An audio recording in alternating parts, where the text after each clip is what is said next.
Hello, my name is Catherine and I'm the Director within the Business of Data team here at Cortnie, and it is a pleasure to have you joining us today. Driven by our global connected network, Cortnie inspires data and analytics senior leaders to drive efficiency and innovation and follow proven paths to success. The Business of Data show is just one of the formats where we showcase thought-leading insights from senior data analytics executives. In each episode, we'll discuss the latest industry news and research and explore the hottest topics, challenges, and opportunities from around the world. On that note, we'd love to hear from you. If you have thoughts, questions, or topics that you'd like us to cover in future episodes, please do email them over to bod@cortniegroup.com.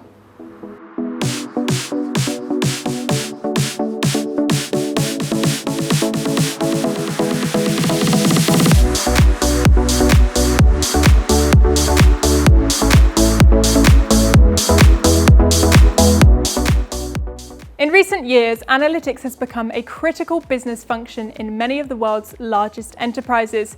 Our latest research suggests that 69% of enterprises are now using predictive analytics of AI models, and 25% have made the jump to prescriptive analytics. However, achieving analytics success is more than simply deploying analytics tools, and it's well documented that many analytics projects never succeed in driving business value. So today, we'll be looking at why so many analytics strategies deliver subpar results and what analytics leaders can do to set their strategies up for success. Our first guest joining me in the studio is Courtney Abercrombie, who's the founder of AI Truth. Courtney is passionate about empowering business leaders to understand, engage, and act on artificial intelligence, and is joining me from Texas today. Welcome, Courtney. Hey, welcome to me. Yay. No. How are you doing this morning? I'm doing fantastic. Thank you so much for joining us. It's always a pleasure to chat with you. It's always great to be talking with you guys at Business of Data. It's a fantastic show. Thank you so much. So let's dive in with our first question. I think what might be really useful is if we can start by defining analytics success. What does success look like for you? To me, success is when you are an essential part of the business and you have a seat at the CEO's table, because they can't live without your strategic insights as a lever for growth. And so that, to me, when you're sitting there having those very strategic discussions and they just feel like they can't do without you, that means that you've become essential. Another way that you can be very essential to the business is providing analytics that not only informs every strategic business decision, but also could become quite the revenue generating aspect for the company. Maybe it becomes part of a key product or service of the company, something to do with personalization or some customer trends that you've been able to hone in on. So I'm going to pick on that first point you mentioned there about having a seat at the table. How do you get that seat? What does it take to get that executive buy-in so that when you're at the table, you're being respected and listened to and really valued? Well, you have to really go always with the understanding of the company's strategy from the get-go and the CEO's point of view down to his leaders, his direct reports, or her direct reports. And you can do this by interviewing them one-on-one, making sure that you understand how each of the CEO reports are going to interpret the strategy for their own functions impact. So if you're talking to a digital leader, you want to understand what it is that they're going to do to try to meet the company's strategic objectives. And then you want to try to find those revenue producing areas that you think apply analytics really can have analytics applied really well, and go for that big win. And that's how you get taken seriously, is by doing strategic projects.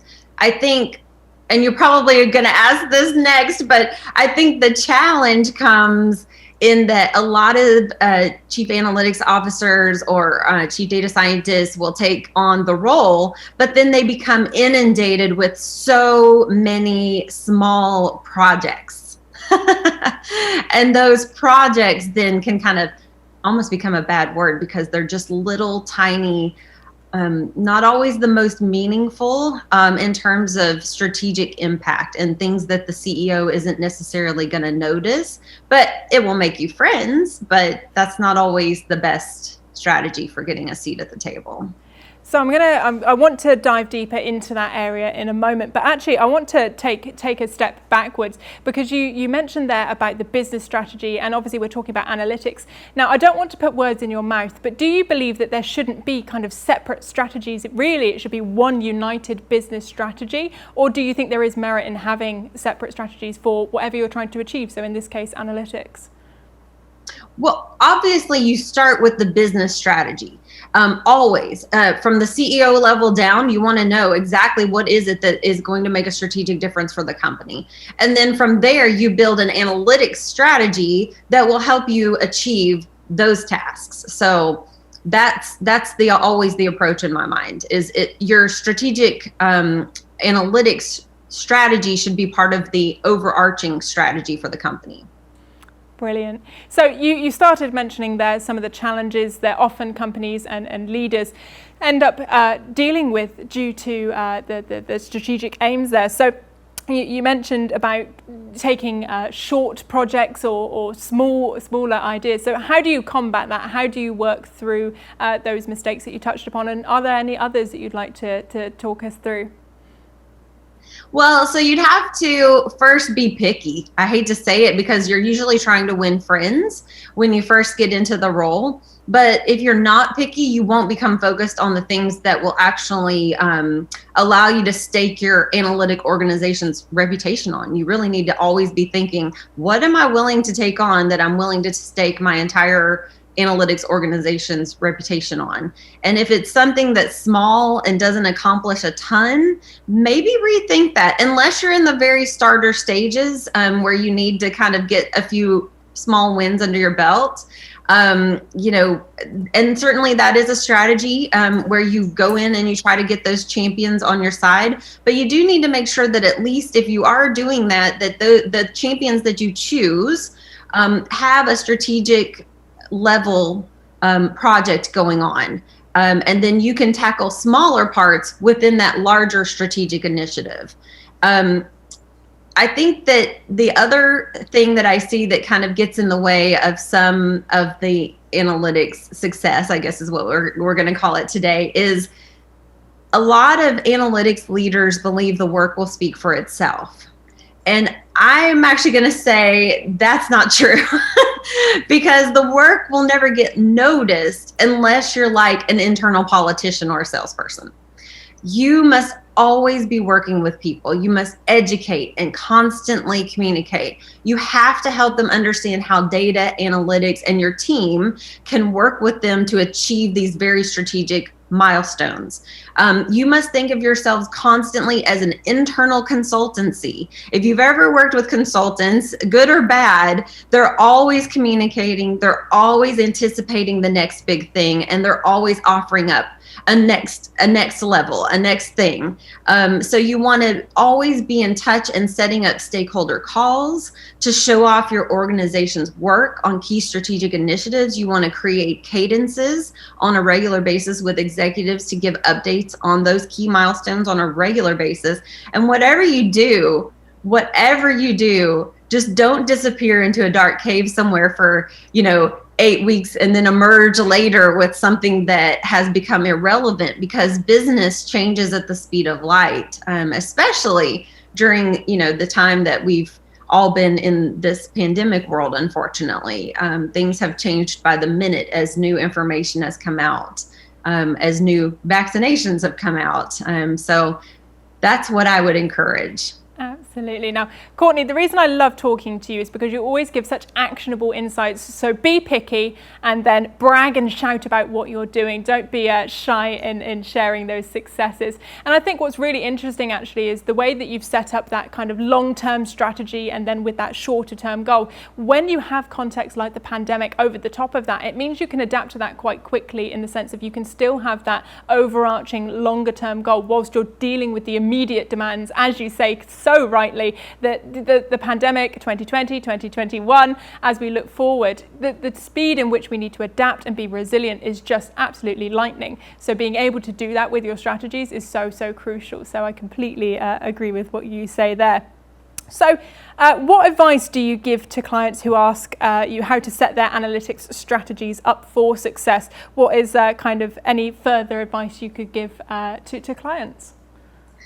Yeah, so in addition to what we've been talking about, I'm going to sound like a broken record. It's really just always starting with the company strategy and then working through the other reports to the CEO, and really being interlocked with the CEO and the direct reports to both understand what is on their minds and what kinds of strategies they're taking on to help the company, and then understanding exactly where you can be a part of the revenue producing areas, because that puts you in a position of leverage, so that you're not just a cost area, because as we know, especially in pandemic times, those areas tend to be more vulnerable than ones that are proven to be able to produce revenue. And that's a tall order. So I recognize that that's not something that's just easy.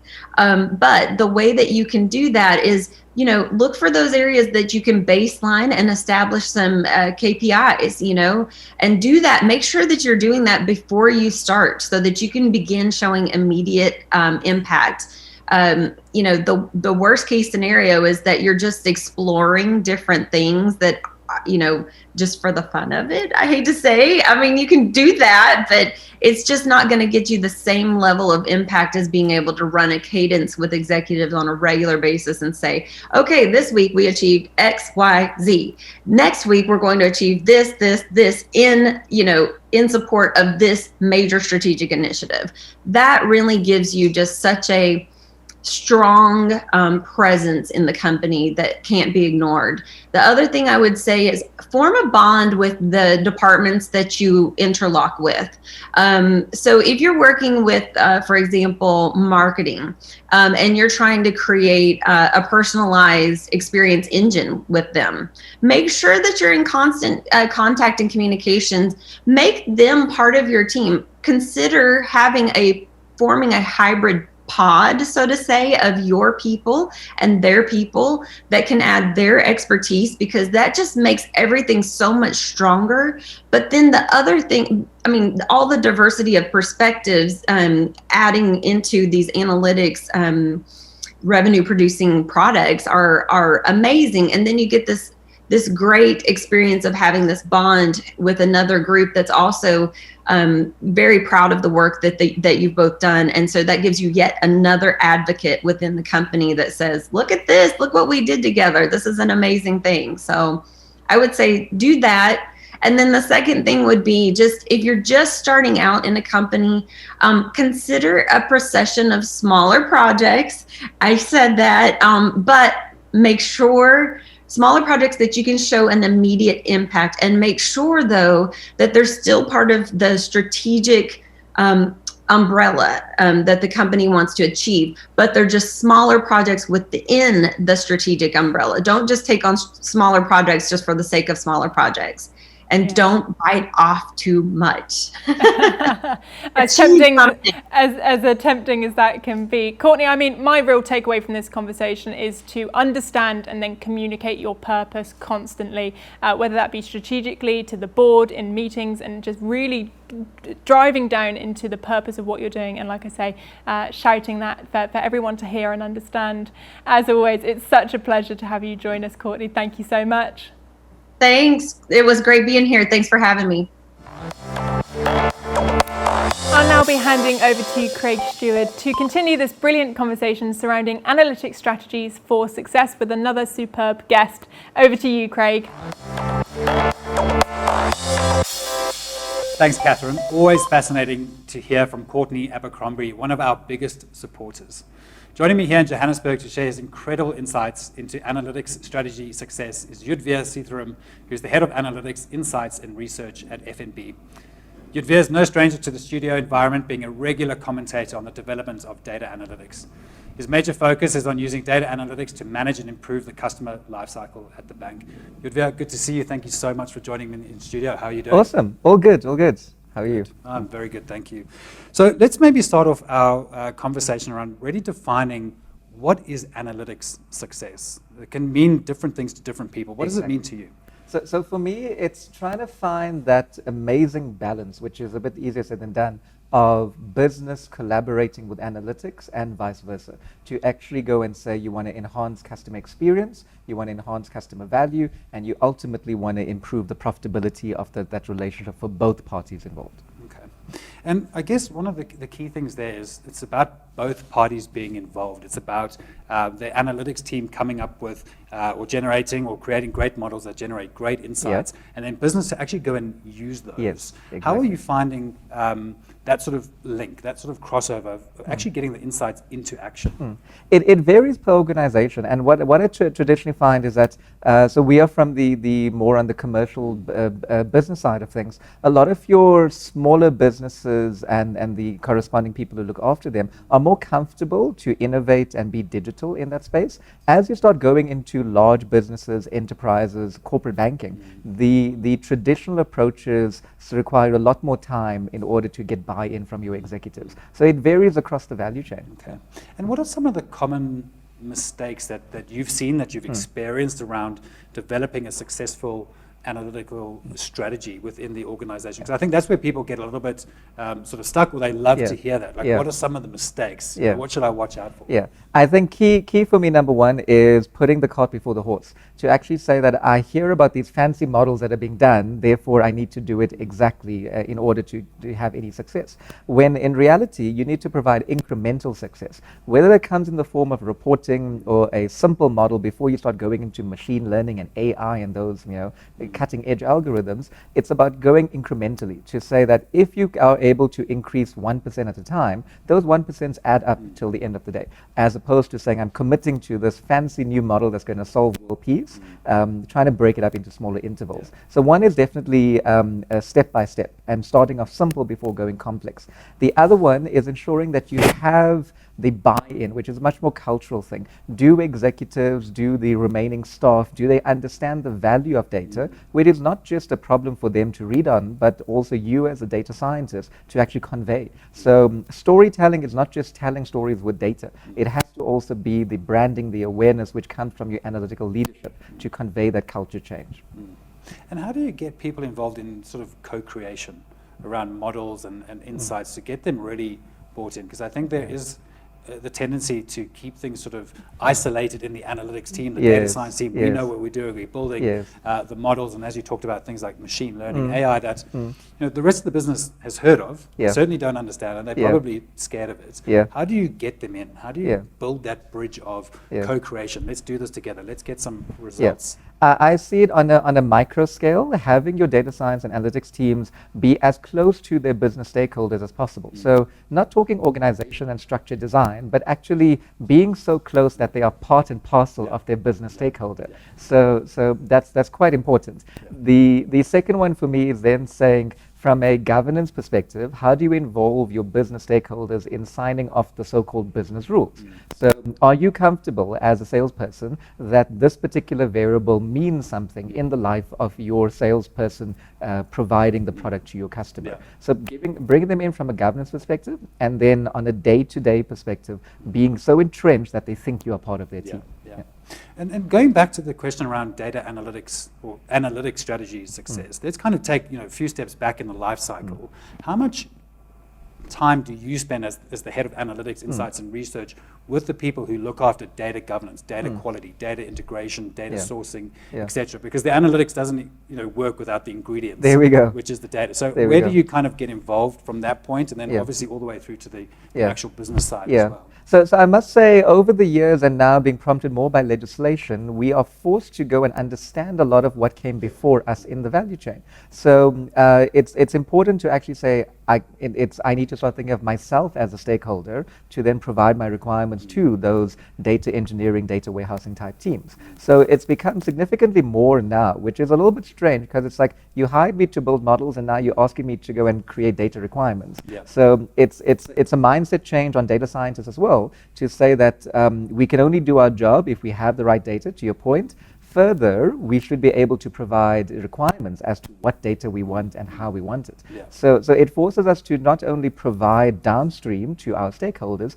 but also to think in a stakeholder mindset to then say, do I really know what can I articulate from engineers, etc., that I need for my job to be successful. All right. And one of the key things that I think we should talk about is in the South African context, we're now less than 100 days away from POPIA compliance. As someone who works in analytics and is obviously trying to get data on customers and third-party data and all that sort of thing, how is that affecting how you're sort of achieving success and insights from the analytics models? So it most certainly has an impact on our world. And number one, it forces us to understand the legislation as well. Number two, it forces us to be much more customer oriented and customer centric. So for organizations that have been purely focusing on numbers as opposed to customers, that's a mindset change. For those that are already down the journey to say, I understand what the customer wants, I'm trying to go there, the POPI Act coming into play is, in the very simplest of words, a filter to then say that instead of me having a sample of 100, I have a sample of 100 minus. So it's minimal changes for those who already have gone down the journey. What it forces everyone to think about is you have to be extremely data orientated. There's no more spamming. There's no more spraying and praying that customers are going to take up your product. You have to be very targeted, very intentional on who you want to offer your solutions to. So it forces us to be closer to business, which is a great thing. It also forces us to be able to understand the real customer need that we're trying to solve for, as opposed to just give me data, give me models, and I'll work from home. And on that point, has it helped or hindered this drive towards hyper-personalization? I think it's helped. So it forces us to be more in understanding and gathering of information that says, here's your characteristics, here's what you prefer, what you don't prefer. Let us go and honor that agreement that you've mentioned or given us. So it forces us to be, if I can say, intuitively more personalized. The opposite side of that very same coin is that if less customers give us consent, then we can't really do anything. So you are given this amazing thing called trust. Don't mess it up, because if you do mess it up, the consequences are not just legal, but now it's a consequence of you work yourself out of a job because you're not going to have enough data to build your models on. So it forces us to be very, very intentional on what we want to do and how we want to execute it. Right. Last question before we close off the episode. For the people that are watching that are maybe just starting their analytics journey within their organization, what are some of the tips that you can give them that they should look after or look out for in the first 100 days of that transformation? Wow. So I guess especially now with working from home, the first 100 days or whatever, small number of days rather, has to be on understanding the culture of where you're going. If you're moving companies, if you're starting off in a new company, new team, etc., understand how people work. Because as much as we are virtual, as much as we can be more productive, less productive, depending on circumstances, understanding your culture is extremely important. It's not just about productivity, it's about getting to know the people that you work with. So number one, your own team. Number two, that same logic with your broader stakeholder team.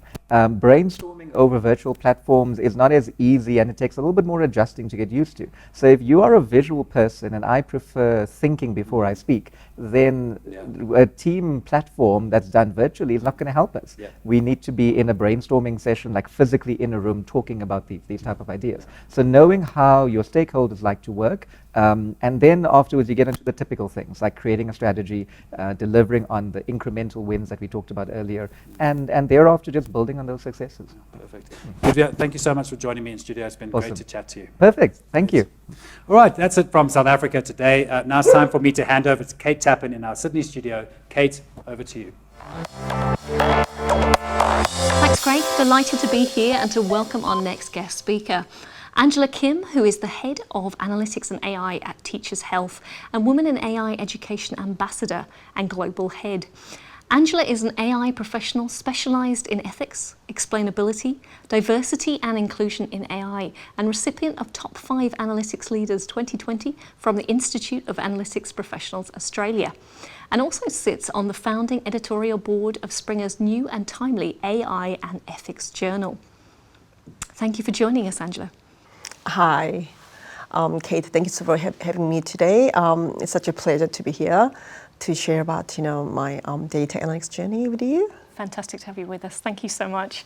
I will dive into our first question. Angela, people talk of analytics success. What does that mean to you, and what should we be aspiring to?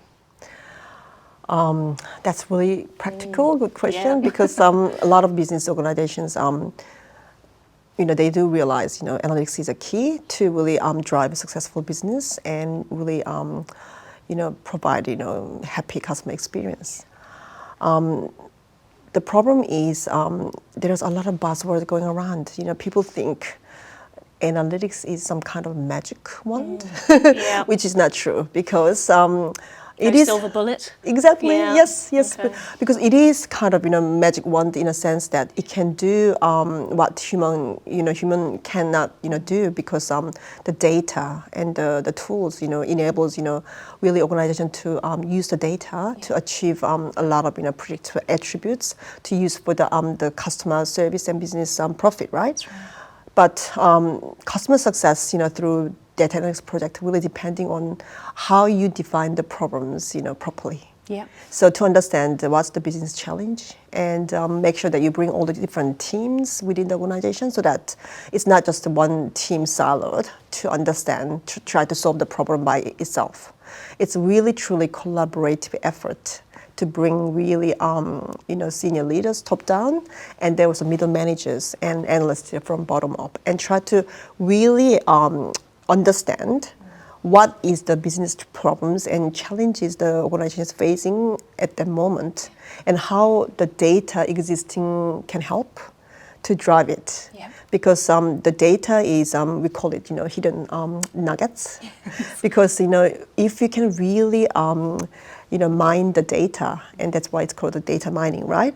Mine the data properly and align to the business problems and objectives, then you have more opportunity to solve the problem in a correct way. So that's why really analytics success depends on how you understand your business problem and how you align that with your data and tools, and lastly, most importantly, the talent pool. So what capabilities do you have internally, and understanding where the gap is. So identifying how to fill the gap, whether we want to bring externally, we want to really grow internally. Do we have a longer time frame to achieve the goals, or do we have a short time frame? Depending on the scenario where your ecosystem resides in, really dictates what approach you need to take. So never think about the success story done around you is the case for you. You have to understand it's really highly the personalized the approach you should take, because depending on your organization, you can really define the problem and where you want to go. Take it off the shelf. Exactly. And roll it out. Exactly. Okay. That's the key, Yeah. right? So I think as long as you have great strategy and the plan in place in terms of acknowledging that where you are and ready to take the journey together, I think that's really the key. Success. To deliver the success in the near future. Brilliant. Thank you. Now, I've got another interesting question for you. We've seen a dramatically accelerated rate of digital transformation in the last 12 to 18 months. What's a key word for you right now? Kate, that's really tricky question, because there are so many keywords, you know what I mean? Yeah. Because as you rightly said, we've gone through amazing digital transformation in such a short time. So, it's hard to say, thanks to pandemic, but actually, pandemic contributed really all the organizations, even the customers, even community citizens, right, move into data-driven approach. So, a lot of senior citizens understand what flatten the cover means, and they're being faced with these charts almost every day, and they understand data-driven app, tracking, corona tracking devices. So really taken the next level of digital, fluency and literacy, right, so to speak, right? Absolutely. So imagine the people at workforce, going through huge changes, almost forced to adapt new digital way of working, collaboration, and it's been a huge jump in terms of moving forward and accelerating into really the next phase of digital phase, right? So we've achieved a lot, and we are, I think, good to really understand now what's next. Yeah. Because we've gone through huge changes. So Which we needed. Exactly. Yeah. Exactly. So it's almost like it's like a child growing very rapidly within like 12 to 18 months. Of course, there's a bit of side effect, because you've grown rapidly in a short span of time, which is not natural. So you would expect there will be changes, there will be nuances. You need to really pay attention to that, because of course, you can aspire, okay, this is opportunity, let's jump, even faster. But you have to remember, you have to pace it, because now is a time you can really take the advantage of your digital transformation, which means you need to assess, okay, we've, acknowledging that we've achieved so much, never precedented before. But which means we need to check, are we all okay about this? Yeah. Are there any teams really struggling? Are there any teams can you really need a bit of support? So this is again linking back to diversity and inclusion. Absolutely. Yes, because the work I do with the Women in AI, we really promote zero exclusion. That's our goal this year, 2021. Zero exclusion. I mean, yeah. Not just gender, racial, everything, cultural background, and disability, ability, capability. You need to really consider the team to be really truly inclusive, to understand, because at the end of the day, the humans are the make or break. People think, we can automate a lot of things. We can downsize the team from 10 to 5. But at the end of the day, it has to be human in the loop. You can't exclude human factor, because AI can do a lot of smart things. But the cognitive component of a human being is crucial to understand how can we use AI really smartly. Absolutely. It's that balance and that. Exactly. How they work together. Yeah, how you weave those two elements. Yes. So we call it machine and human collaboration. So that's the kind of next keyword. Yeah. Because we've come through amazing digitization, journey, and now we have to think about: are we really taking the advantage most out of the human and machine collaboration? Yeah. Are we overlooking the human factor? Are we overlooking the machine factor? Because we have to really understand truly where we are and what do we want to achieve in our next phase of whether it's work or whether it's life, as like employees, right? Yeah. And again, the HR plays a really important role, because it's more than just the employee management. It's all it's broadened, and we need to involve HR more closely. And really, support, data-driven and, technology-driven approach, because a lot of tools are there, already. So I think human and machine collaboration is a kind of next keyword. And the organization who can really strike it really right in a very nimble, fast way can really have the, upper hand in terms of achieving better outcome, because many organizations focusing on the machine fact, first, right? So they really, what can we do more tools and more machines, more data, right?